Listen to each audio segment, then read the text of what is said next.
ওকে, so মিডিয়াটেকের এ সিরিজের line আপে সব থেকে ফেমাস প্রসেসর হলো মিডিয়াটেক হিলিও A22 এবং এক সময়ের 20,000 টাকার স্মার্টফোন থেকে শুরু করে বর্তমান সময়ের 8 থেকে 10,000 টাকার স্মার্টফোনেও এই প্রসেসরটির সাপোর্ট দেখতে পাওয়া যায়। এবং এই প্রসেসরটিকে একদিক থেকে জাতীয় প্রসেসর বললেও ভুল হবে না, কারণ আলু যেমন সমস্ত তরকারিতে চলে যায়, তেমনই মিডিয়াটেক হিলিও A22 সমস্ত ফোনে চলে যায়। আর আমি অ্যাকচুয়ালি মিডিয়াটেকের অফিসিয়াল পেজটা দেখছিলাম, সেখানে লেখা আছে MediaTek Helio A series enables device makers to bring new premium device with high performance, incredible camera features, AI enhancement and great power efficiency to an everybody price. আমি জানি না আমার কোন লেভেলের গাজেটে এরকম ব্লগ লেখা যায় যেখানে MediaTek Helio A20 সিরিজের ডিভাইসে পেটিএম ডাউনলোড করলেই ডিভাইস হ্যাং করতে শুরু করে যায়, সেখানে নাকি আবার high performance.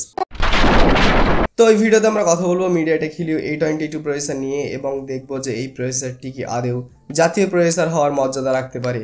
So let's begin. তো প্রথমে যদি এর ফ্যাব্রিকেশন নিয়ে কথা বলি, তো এই কোয়াড কোর প্রসেসরের 4টি কোর Cortex A53 2 GHz এর উপর বেসড এবং এটি বেসিক্যালি একটি 12 ন্যানোমিটার আর্কিটেকচারে তৈরি।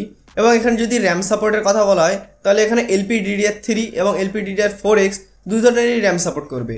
এবং স্টোরেজ সাপোর্টের কথা বললে এখানে eMMC 5.1 সাপোর্ট করবে। তো হ্যাঁ, এটি 12 ন্যানোমিটার চিপসেট হওয়ার ফলে এর থেকে বর্তমানে খুব একটা বেটার পারফরমেন্স আশা করা বোধহয় ভুল হবে, কিন্তু এটা ভুললে চলবে না, এটা 2018 সালের চিপসেট, যখন জিওর রিভলিউশন সবে মাত্র শুরু হয়েছে। তো হ্যাঁ, সেই সময় বাজেট 4G চিপসেট হিসাবে চিপসেটটি অনেকটাই বেটার, কিন্তু বর্তমানে এর থেকে বেটার পারফরমেন্স আশা করা একদিক থেকে পাপ বললেই ঠিক হবে। এরপর যদি ডিসপ্লের ব্যাপারে কথা বলা হয় তাহলে এখানে তুমি 720p মানে HD ডিসপ্লে সাপোর্ট দেখতে পারবে 20.9 অ্যাসপেক্ট রেশিওর সাথে। তো হ্যাঁ, হটশটে তুমি প্রিয়াঙ্কা উপাধ্যায়ের নিউড ভিডিও দেখতে পারবে, কিন্তু ফুল এইচডিতে না। যাই হোক, 720p ডিসপ্লে এবং পুরনো অপটিমাইজ প্রসেসর হওয়ার ফলে এটির ব্যাটারি পারফরমেন্স তুমি অনেক বেটার পাবে, যেটি অবশ্যই একটা ভালো দিক, কিন্তু এর সাথে একটা খারাপ দিক আছে। সেটি হলো তুমি এটিতে ফেস আইডি সাপোর্ট পাবে, কিন্তু কোনো ফিঙ্গারপ্রিন্ট সেন্সারের সাপোর্ট পাবে না। ক্যামেরার কথা বললে এখানে তুমি 13+8 মেগাপিক্সেলের ডুয়েল ক্যামেরা এবং সিঙ্গেলে 21 মেগাপিক্সেলের ক্যামেরা সাপোর্ট দেখতে পাবে, যেখানে তুমি 30 fps এর ভিডিও শ্যুট করতে পারবে। আরেকটা ইন্টারেস্টিং ফ্যাক্ট হলো এই A22 প্রসেসর নিয়ে যে বাজেট সিরিজে যে বুকে ইফেক্টের প্রচলন এই A22 সিরিজের মাধ্যমেই হয়।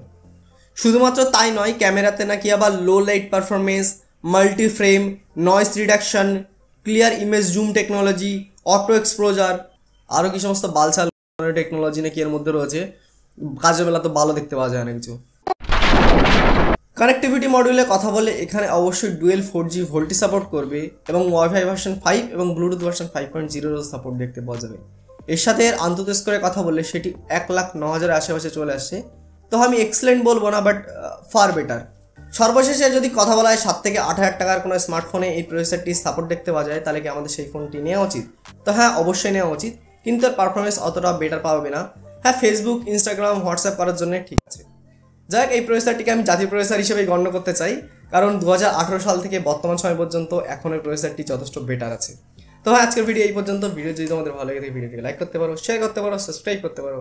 আমি দেখা করবো নেক্সট ভিডিওতে। দেখো, বাই বাই, টেক কেয়ার।